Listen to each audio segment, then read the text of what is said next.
Hi, Psych. These are your Module 68 notes on schizophrenia spectrum and other psychotic disorders. Our essential questions are: how can you tell if someone has schizophrenia? When and how does schizophrenia develop? And what are the roots of schizophrenia in people? Our learning targets are being able to discuss the major diagnostic categories. For this instance, it's schizophrenia spectrum and other psychotic disorders. So first, what are the schizophrenia spectrum disorders? This is a group of disorders, so this is the classification. Here's what they have in common. So they are all serious mental illnesses that affect how a person thinks, feels, and behaves.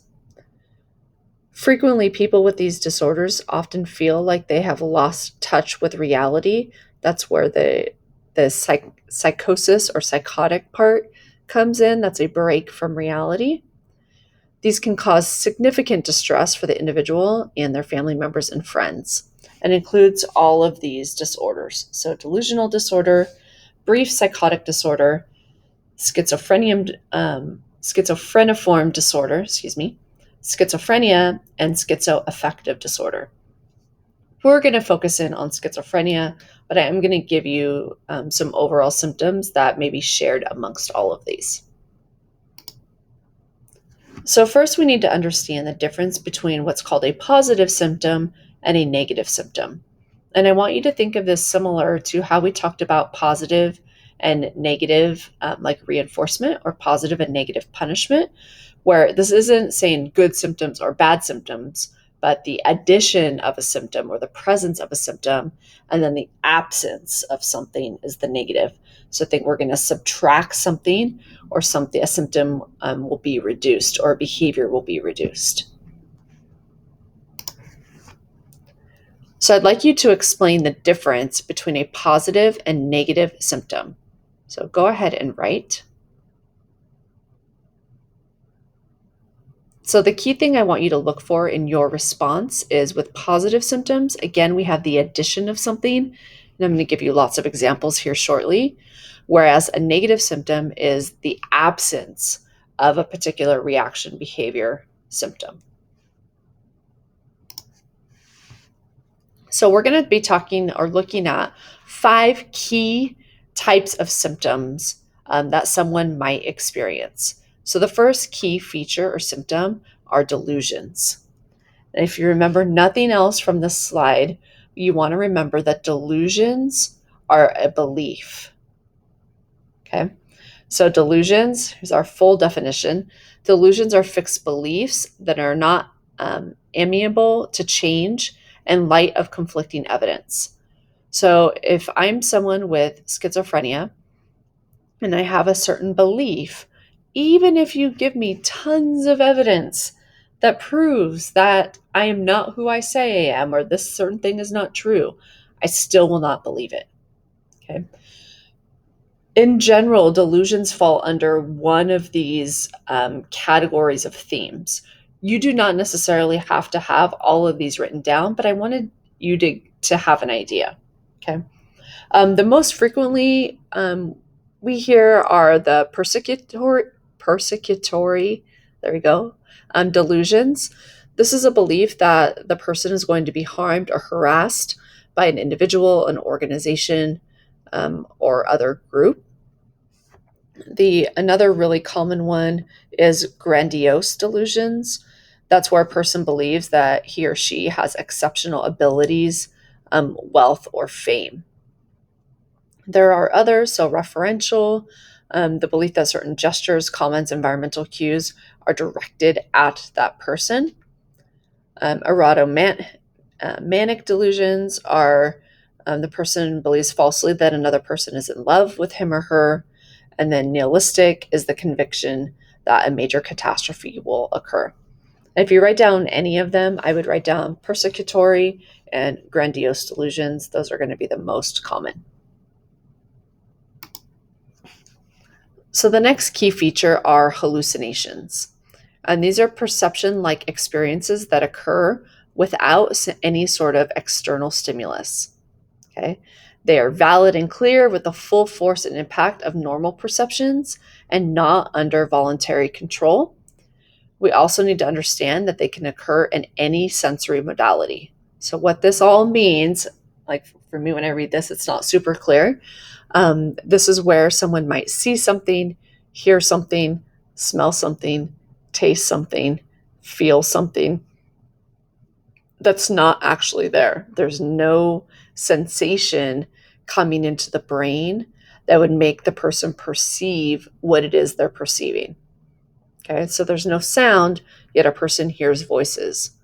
There's nothing in front of them, but the person sees something there, and it is as real as if it were actually there. The most common type of hallucination in someone with schizophrenia are auditory hallucinations. You may have heard people, this is one that people really like to make light of, is hearing voices. Okay, so this is the most common hallucination. Our auditory experience as voices, sometimes that voice could be familiar, sometimes unfamiliar, and it's different from you having thoughts where you kind of have your own thoughts running through your mind. This is a distinct other voice, like there is someone talking to you in your ear. And the thing with hallucinations is they have to happen when the person's fully awake. So I'd love for you to explain to me the difference between delusions and hallucinations. So go ahead and write. So key things you want to put are delusions are false beliefs, whereas hallucinations are false perceptual experiences or false sensory experiences. So hearing, seeing, smelling, tasting, feeling something that's not actually there. Next key feature is disorganized thinking or speech. And I'm going to attempt to write a word here because I want you to add it. Why I didn't put it on the slide. Hey, not bad for my mouse.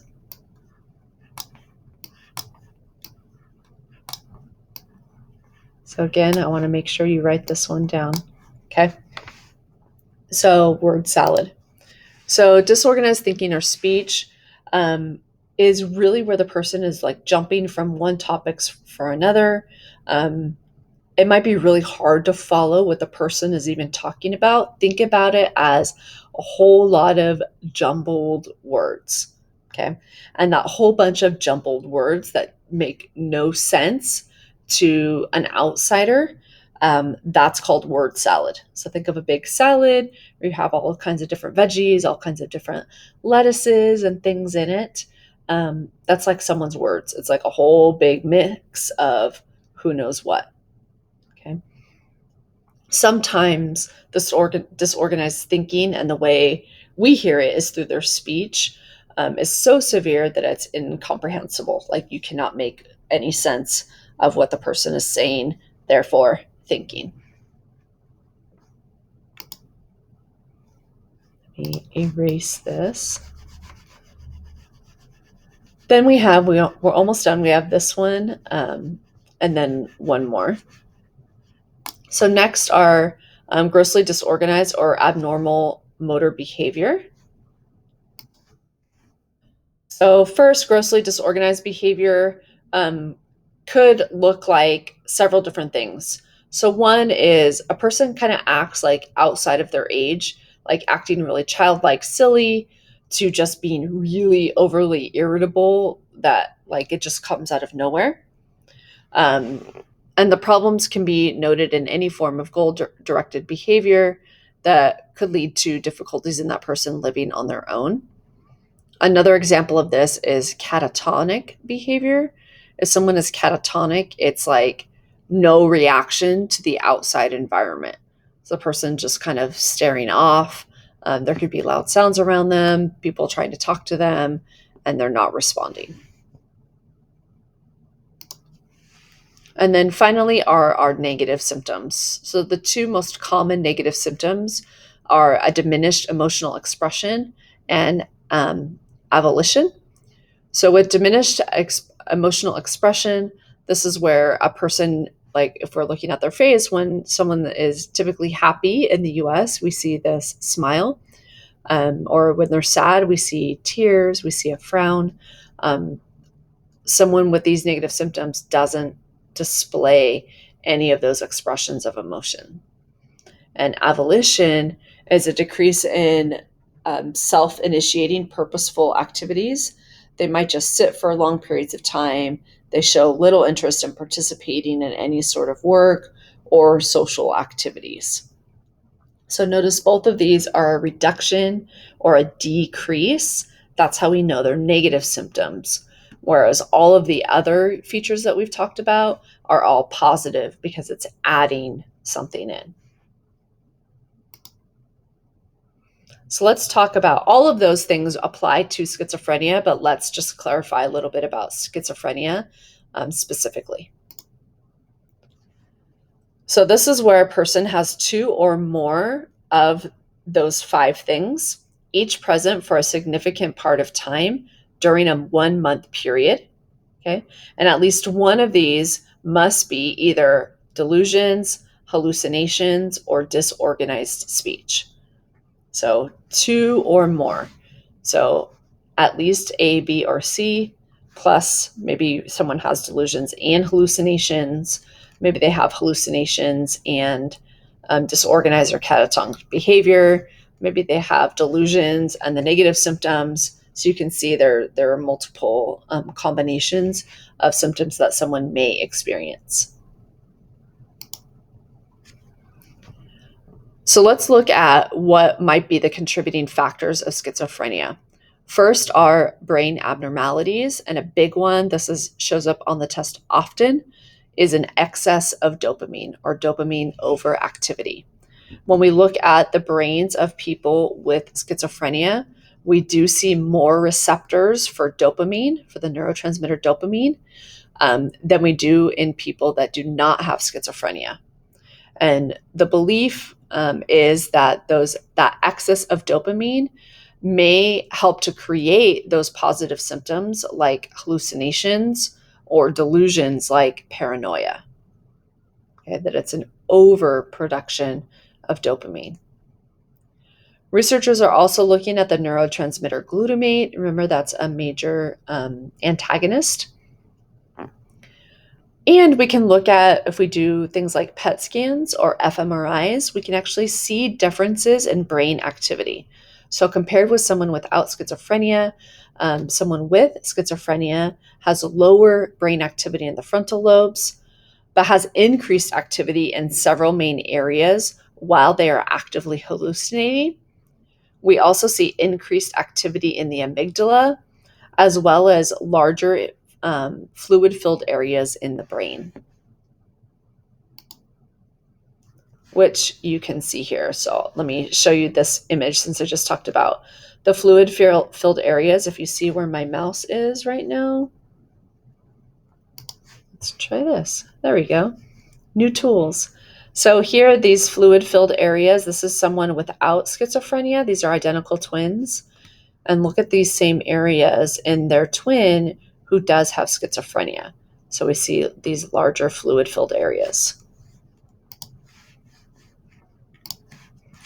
Okay, so what that tells us, since I just told you it's with identical twins, that there is a genetic component to whether someone develops schizophrenia or not.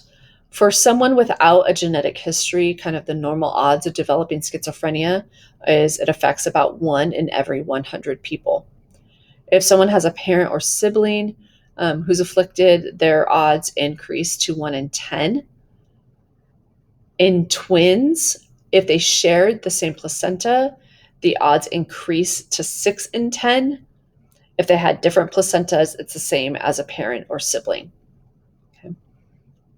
So what this tells us, you can even see this from this image, is genetics aren't the only factor that are involved. Otherwise, every set of identical twins, both twins would develop, or neither twin would.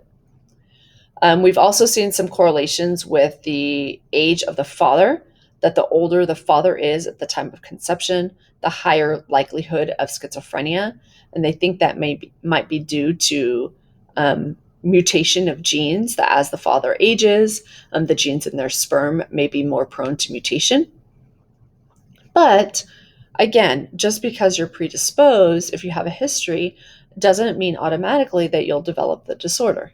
None of these is 100%. And finally, looking at psychological factors, this is something that's still being researched. There is a belief that people's experiences, their stresses do play a role, but there's a lot that we're still trying to learn about schizophrenia. And we don't have a pinned down answer of why someone does or doesn't develop um, symptoms of schizophrenia. So I'd like you to describe 3 factors, so you can base it on biological, genetic, psychological, that may contribute to the development of schizophrenia. So go ahead and write. So looking at your response, my hope is that you wrote down something about an overproduction of dopamine. I think that one is really key. You may have written down about the increased activity in some parts of the brain, such as the amygdala, or when someone is having a hallucination. You could have written down the genetic link that if someone has a parent or sibling, their odds increase to 1 in 10. Or if they have a twin with which they shared a placenta, the odds increase to 6 in 10. This is our last slide before some multiple choice practice. So treatments, and we'll go into more detail about these in our next unit. Our medications, there's some traditional, the name of the types of medications are antipsychotics. One of the most popular is Thorazine.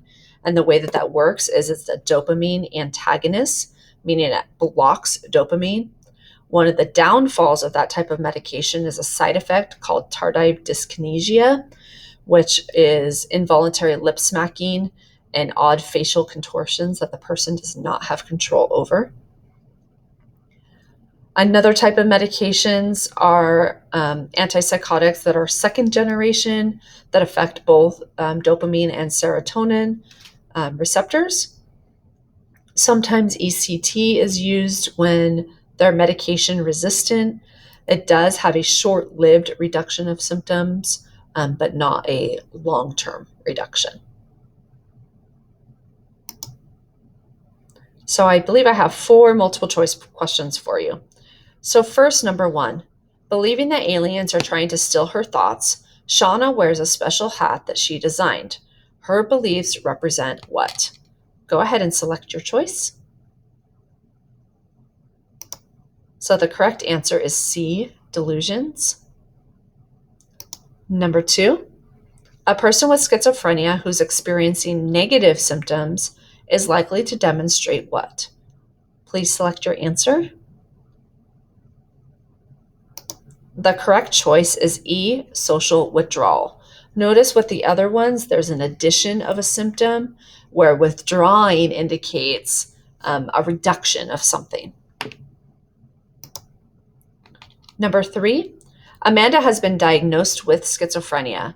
Her main symptom is hearing voices that are not there, which is known as what? Go ahead and choose.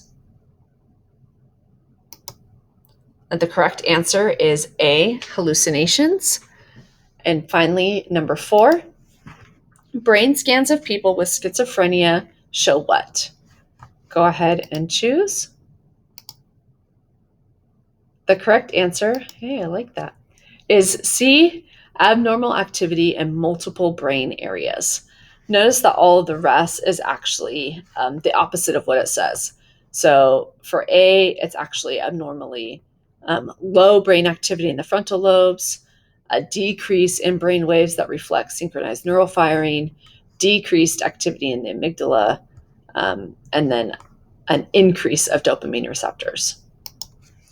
So that is the end of our notes. We'll be talking about this in class when I see you next time. Have a great rest of your day.